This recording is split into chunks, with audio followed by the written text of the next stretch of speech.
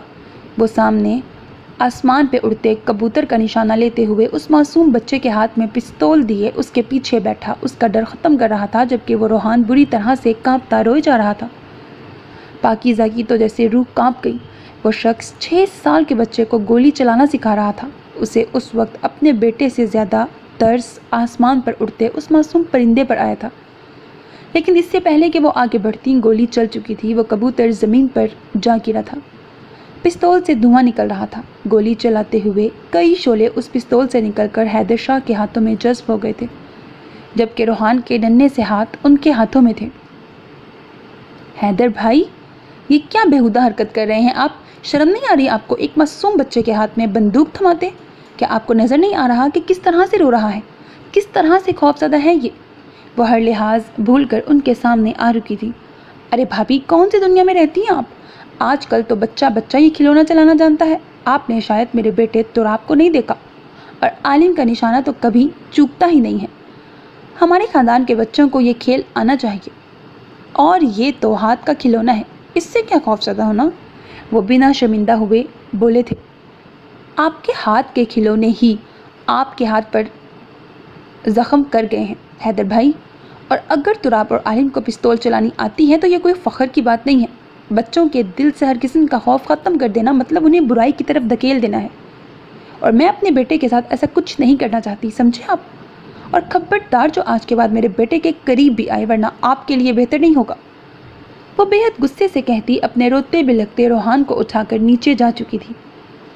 حویلی کی آج تک کسی عورت میں اتنی ہمت نہ ہوئی تھی کہ وہ حیدر شاہ سے زبان چلائے۔ وہ اپنا غصہ کنٹرول کرتے ہوئے اپنے ہاتھ میں موجود بندوق سے ایک بار پھر سے آسمان پر اڑتے پرندوں کا نشانہ لے چکا تھا۔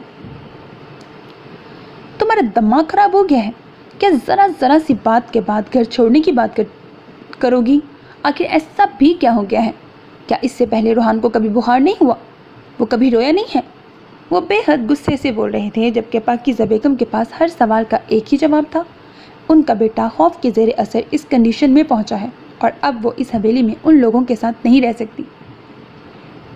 تمہیں سمجھ نہیں آ رہا کہ بابا کی طبیعت خراب ہے؟ میں کسی بھی حال میں سنیہا اور روحان کو ان سے دور نہیں ہونے دوں گا۔ گاؤں کی ساری ذمہ داری میرے سر پر آ پڑی ہے۔ میں تمہارے ساتھ کہیں نہیں جا سکتا، مجھے یہیں پر رہنا ہے۔ اگر ہم نے پاکستان چھوڑا تو شاید بابا مجھے کبھی معاف نہیں کریں گے۔ تو ٹھیک ہے، اگر آپ پاکستان نہیں چھوڑ سکتے تو میں آپ کے ساتھ کسی قسم کی کوئی زبردستی نہیں کروں گی، لیکن میرے بچے اس حویلی میں نہیں رہیں گے۔ آپ کے بابا کو میرے بچوں سے ملاقات کرنے کا شوق ہے تو آپ ہفتے میں 1-2 بار بابا سے ملوانے انہیں لے آئیے گا، لیکن میں اس ماحول میں اپنے بچوں کی پرورش نہیں کر سکتی۔ مجھے الگ مکان چاہیے، وہ بھی اس حویلی سے بہت دور، جہاں میں سکون سے اپنے بچوں کی پرورش کر سکوں۔ وہ فیصلہ کرتے ہوئے بولی۔ واصف شاہ پاکیزہ کی کنڈیشن کو سمجھتے تھے۔ حویلی کا ماحول ان کی بھی نظروں میں واضح تھا۔ وہ پہلے ہی جانتے تھے کہ پاکیزہ یہاں ایڈجسٹ نہیں کر پائیں گی۔ اس کے لیے آج ان کے صاف الفاظ میں کہنے پر انہوں نے صرف ہاں میں سر ہلا دیا، مطلب ان کے الگ رہنے پر انہیں کوئی اعتراض نہیں تھا۔ وہ نہیں جانتے تھے کہ گھر میں سب لوگوں نے کس طرح سے اجازت دی تھی۔ سب کچھ واصف شاہ نے خود کیا تھا، اور اب وہ اپنا نیا گھر دیکھنے شہر جا رہے تھے۔ سب کو انہوں نے یہی کہا تھا کہ پاکیزہ گاؤں کے ماحول میں ایڈجسٹ نہیں کر پا رہی، پر زیادہ لوگوں نے اعتراض بھی نہیں اٹھایا تھا۔ بس وہ لوگ چاہتے تھے کہ بچے ان کے پاس رہیں اور بچے ان کے ساتھ ہی تھے۔ ایسا کوئی مسئلہ نہیں تھا۔ یہ کوئی چھوٹا سا نہیں بلکہ بہت بڑا گھر تھا اور شہر کے بیچوں بیچ تھا۔ یہاں ہر چیز کی آسانی تھی۔ سنیہا اور روحان یہاں آ کر بہت خوش تھے، جبکہ اب پاکیزہ بھی بے فکر ہو چکی تھی۔ انہیں لگا نہیں تھا کہ سب کچھ اتنی آسانی سے ہو جائے گا۔ واصف شاہ زیادہ گاؤں میں ہی رہتے تھے، ہفتے میں 1-2 دن ان کے ساتھ اور باقی گاؤں میں ہی رہتے، کیونکہ گاؤں کی بہت ساری ذمہ داری ان کے سر پر آ چکی تھی اور بہت ساری دشمنیاں بھی۔ وہ خود بھی اپنے بچوں کو ایک محفوظ جگہ پر چھوڑنا چاہتے تھے، اور اب وہ بے فکر ہو کر اپنے کام سر انجام دینے لگے۔ وہ بیڈ پر لیٹی کب سے اپنے ماضی کو سوچے جا رہی تھیں جب صفدر شاہ نے کمرے میں قدم رکھا۔ ڈاکٹر نے کہا ہے کہ بی پی بہت زیادہ ہائی ہو گیا ہے، کچھ دیر میں ڈسچارج کر دیں گے۔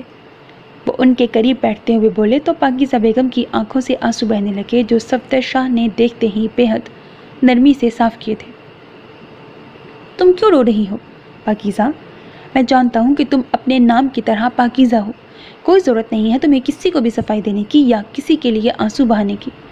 روحان کسی اور کی زبان بول رہا ہے، جب اسے اپنی غلطی کا احساس ہوگا تمہارے پیر پکڑ کر معافی مانگے گا۔ وہ ان کے ہاتھ تھامتے ہوئے بولے تو پاکیزہ بیگم نہ چاہتے ہوئے بھی پھوٹ پھوٹ کر رونے لگی۔ نہیں، مجھے افسوس اس بات کا نہیں کہ میرے بیٹے نے میرے کردار پر شک کیا، میرے دامن پر انگلی اٹھائی۔ صفدر، مجھے افسوس اس بات کا ہے کہ روحان نے آج اپنے باپ کی زبان بولی، اس نے ثابت کر دیا کہ وہ شاہ حویلی کا خون ہے۔ کاش میں آپ کے سامنے یہ شرط نہ رکھتی کہ مجھے اپنے بچوں کے علاوہ اور اولاد کی خواہش نہیں، تو یقین کریں آج مجھ پر انگلی اٹھانے والے واصف شاہ کے بیٹے کو دوسری سانس لینے کی اجازت نہ دیتا۔ آپ کا غیرت مند بیٹا، میں نے آپ کو باپ بننے کا حق نہیں دیا، اور آج میں اس بات پر پچھتا رہی ہوں کہ میں نے یہ شرط رکھی تھی اس اولاد کے لیے، تاکہ جب وہ کچھ بولنے کے قابل ہوں تو مجھ پر ہی انگلیاں اٹھائیں۔ صفدر، اس کے منہ سے یہ سننے سے پہلے مجھے موت کیوں نہیں آ گئی؟ کون سی ماں اپنے بیٹے کے منہ سے ایسے الفاظ سننے کے بعد زندہ رہتی ہے؟ وہ آنسو بہاتے ہوئے سوال کر رہی تھیں جبکہ صفدر شاہ نے نرمی سے ان کے ہاتھ چومتے ہوئے انہیں کچھ بھی نہ بولنے کے لیے کہا، کیونکہ اس وقت ان کے دماغ پر ڈپریشن اس حد تک سوار تھا کہ حالت بگڑ سکتی تھی۔ وہ انہیں مزید ٹینشن لینے کی اجازت نہیں دے سکتے تھے۔ مت سوچو پاکیزہ، یہ ساری باتیں اپنے دماغ سے نکال دو۔ تمہاری پاکیزگی کا گواہ تمہارا شوہر ہے۔ اگر وہ واصف شاہ کی زبان بول سکتا ہے تو یہاں مقابلہ کرنے کے لیے تمہارا شوہر ہی کافی ہے۔ لیکن ابھی ہمیں گھر چلنا ہوگا، اب تک تو ساری رسم ادا ہو چکی ہوگی۔ صبح ولیمہ ہے، اس کے لیے میں نے تمہیں ڈسچارج کروایا ہے، ورنہ میں تمہیں ہسپتال میں کچھ دن رکھنے کا ارادہ رکھتا تھا کہ تمہاری طبیعت مزید خراب نہ ہو۔ وہ اسے سمجھاتے ہوئے بولے۔ وہ انہیں ہر طرح کی ٹینشن سے دور کرنا چاہتے تھے۔ پاکیزہ بیگم جتنا اللہ کا شکر ادا کرتی اتنا کم تھا، جس نے انہیں اتنے اچھے شوہر سے نوازا تھا، جس نے زندگی کے ہر موڑ پر آنکھیں بند کر کے ان پر اعتبار کیا تھا۔ کسی میں اتنی ہمت نہ ہوئی کہ پاکیزہ بیگم پر انگلی اٹھاتا، اور آج ان پر انگلی اٹھانے والا کوئی اور نہیں، ان کا اپنا بیٹا تھا۔ سنیہا، انتہا ہو چکی ہے یار، نہیں ہے میرے پاس پیسے، کہاں سے لا کر دوں؟ اب بس کر دو بیٹا، وہ سمجھا رہا تھا۔ مجھے نہیں پتا، میں آپ کو یہ بھی بتا دوں کہ یہ سب سے اہم رسم ہے، اگر آپ نے اس میں پیسے نہیں دیے نا تو آپ کمرے کے اندر نہیں جا سکتے، اور میں آپ کو جانے بھی نہیں دوں گی۔ وہ پوری طرح دروازے پر پھیلنے کی کوشش کر رہی تھی، جب نہیں پھیل سکی تو دروازے کو لاک لگا کر چابی اپنے پاس رکھ لی۔ اچھا بابا ٹھیک ہے، ادھار کر لو، ایسا کرو کسی پیپر پر لکھوا لو کہ مجھے تمہیں پیسے دینے ہیں، یا چیک سے کام چلا لو۔ وہ کچھ سوچتے ہوئے بولا، ڈیل اچھی تھی، اس کے بارے میں سوچا جا سکتا تھا۔ ٹھیک ہے، آپ چیک سائن کر دیں، اور صرف میرے نام کا سائن کرنا، لالی کے نام کا نہیں۔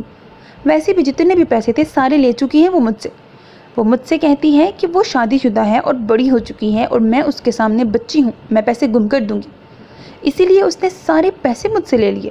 اب میرے پاس کچھ بھی نہیں ہے، اسی لیے آپ کو میرا نام لکھ کر ہی دینا ہوگا کہ سارے پیسے میرے ہوں گے۔ وہ سوچتے ہوئے بولی۔ اس کی ڈیل پر زیار اور زاہد دونوں نے ہی ہاں میں سر ہلایا۔ شیر نے اپنی جیب سے چیک بک نکالتے ہوئے اس پر سائن کر دیا۔ اب راستے سے ہٹو، دروازہ کھولو، تو ہی یہ چیک تمہارے ہاتھ میں جائے گا، وہ شرط رکھتے ہوئے بولا تو سنیہا نے فوراً دروازہ کھولا اور دروازے سے ہٹ کر اسے راستہ دیا۔ اس کے انداز پر شیر نے مسکرا کر چیک اس کے حوالے کرتے ہوئے اس کے گال کھینچے اور کمرے میں غائب ہو گیا۔ جب سنیہا نے سارا دھیان اپنے چیک پر کیا جس پر 1000 روپے کی اماؤنٹ لکھی تھی، شیر ادا، یہ 1000 پی کے کا مطلب کیا ہے؟ سنیہا سوچتے ہوئے بولی۔ اس کے بہت بار غور کرنے کے بعد بھی اس پر 1000 روپے ہی لکھا تھا۔ پیاری بہنا، 1000 پی کے کا مطلب ہے 1000 ہی۔ تمہارا دلہا بھائی تمہیں بیوقوف بنا گیا ہے، اور تمہاری دلہن بہن تمہارے پاس موجود ساری رقم لوٹ چکی ہے۔ مجھے سمجھ نہیں آ رہا پارٹنرز تم دونوں تھیں یا دلہا اور دلہن؟ اس کے کھلے منہ کو بند کرتے ہوئے زیار سمجھاتے ہوئے ہنسا، جبکہ سنیہا کا تو دل چاہا کہ وہ پھوٹ پھوٹ کے روئے۔ مطلب وہ اتنی بے وقوف تھی کہ اس کے ساتھ اتنی بڑی بے ایمانی کر دی گئی تھی۔ وہ تو اس رقم کو $1000 سمجھ رہی تھی، جس کو سمجھ کر وہ خوش بھی تھی، لیکن صرف $1000۔ لالی کو سب کچھ دینے کے بعد بھی اس کے ہاتھ میں صرف $1000 ہی آئے تھے۔ وہ اس غم اور صدمے کے ساتھ صفیہ بیگم کے کمرے میں گئی تھی تاکہ ان کی لاڈلی کی شکایت لگا سکے، جبکہ اس کے بے وقوف بن جانے پر گھر کا ہر فرد کہے لگا کر ہنس رہا تھا۔ لیکن پھر زیار کو اس پر ترس آ ہی گیا، جس پر اس نے اپنی جیب سے سنیہا کو اپنا کارڈ دے کر کھول کر شاپنگ کرنے کی اجازت دے ڈالی۔ چلو شیر ادا نہ صحیح، زیار ادا کو تو اس معصوم پر ترس آ ہی گیا تھا، وہ اس میں ہی شکر گزار تھی۔ اس نے کمرے میں قدم رکھا تو بیڈ پر اپنا لہنگا بچھائے فل گھونگھٹ لیے شاید اسی کی منتظر تھی۔ وہ اسے ٹھیک سے دیکھ نہیں پایا تھا کیونکہ سارا دن ہی وہ گھونگھٹ میں رہی تھی۔ بس ایک ذرا سی جھلک دیکھی تھی اس کی، جس کی اس نے اور سنیہا کے ساتھ مل کر اچھی خاصی پیمنٹ وصول کی تھی، لیکن اب کوئی روک ٹوک نہیں تھی۔ آج وہ سکون سے اپنی دلہن سے ملنے آیا تھا۔ مہندی کی رات جو خواہش ادھوری رہ گئی تھی وہ اسے آج پورا کرنے کا ارادہ رکھتا تھا۔ آہستہ آہستہ قدم اٹھاتا اس کے بالکل پاس آیا اور بنا اس کا گھونگھٹ اٹھائے آہستہ سے اس کی گود میں اپنا سر رکھا۔ میرا دل تو چاہ رہا ہے میں تمہارا گھونگھٹ اٹھاؤں، لیکن مجھے ڈر ہے کہ یہ نہ ہو کہ تمہارا حسین روپ دیکھ کر میں اپنے جذبات کو قابو میں نہ کر سکوں۔ پھر تمہیں ہی دکھ ہوگا کہ میں نے تو شادی میں تمہیں گفٹ بھی نہیں دیا، اسی لیے پہلے ساری رسم بعد میں پیار، کیونکہ تمہیں شکایت ہے نا کہ سب تم سے پیار کرتے ہیں، میں نہیں کرتا، تو آج کی رات تمہاری ساری شکایت بھی دور کر دوں گا۔ شیر مدہوش کن انداز میں کہتا اس کی مہندی سے سجے ہاتھوں کو اپنے لبوں سے لگائے آنکھیں بند کیے ان کی خوشبو کو اپنے سینے میں اتار رہا تھا، اور پھر اس نے اس کے نازک سے ہاتھ کھول کر اپنا نام دیکھا۔ اس کے چہرے پر بے حد دلکش مسکراہٹ آئی تھی۔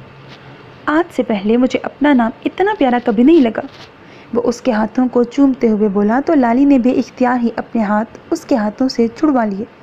شاید وہ شرما رہی تھی، بلکہ یقیناً وہ شرما ہی رہی تھی۔ اس کی لالی آج لال پیلی ہو رہی تھی۔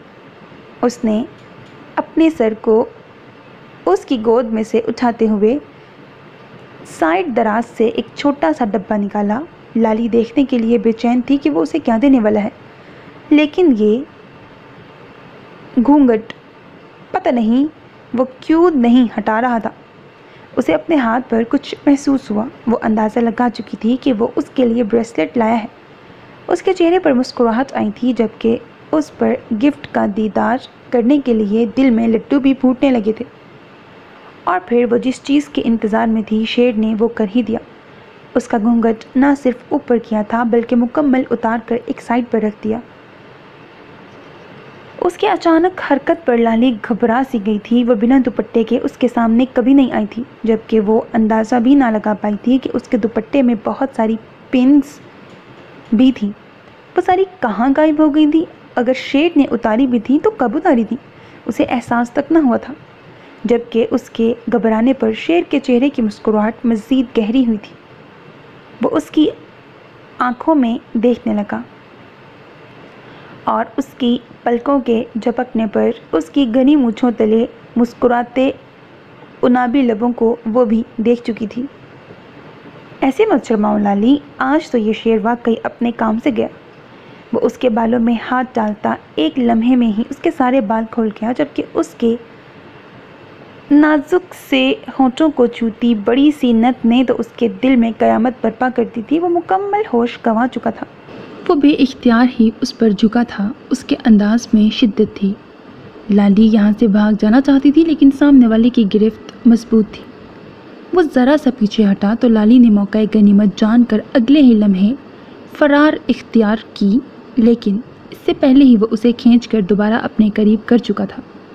بے اختیار ہی وہ اس کے سینے سے آ لگی، جبکہ اگلے ہی پل وہ اس پر جھکتا اس کی سوچ سے زیادہ اس کے لیے مشکلات پیدا کر گیا تھا۔ پہلے بتایا تھا نا، جب گھونگھٹ اٹھاؤں گا تو اپنے قابو میں نہیں رہوں گا، پھر کیوں بھاگ رہی ہو مجھ سے؟